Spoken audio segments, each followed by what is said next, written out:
Halo semuanya, perkenalkan nama saya Alvin dari channel YouTube My Camper Fan IDN. Jadi awal mulanya tuh dulu tuh diajak teman camping pas SMA. Kebetulan pas camping tuh kita dengerin kayak suara alam, suara jangkrik gitu tuh. Kayaknya hati tuh tenang gitu loh. Jadi dari situ jadi suka camping.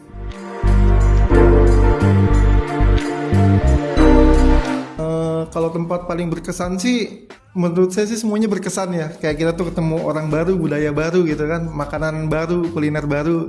Tapi kalau menurut kita yang paling berkesan tuh Lombok lah. Kalau nextnya, kalau anak udah mulai besar ya mas ya, karena sekarang kan masih terlalu kecil, jadi itu lagi repot-repotnya. Jadi nextnya sih kita bakal mau coba ke Sabang, Sumatera, ujungnya Sumatera.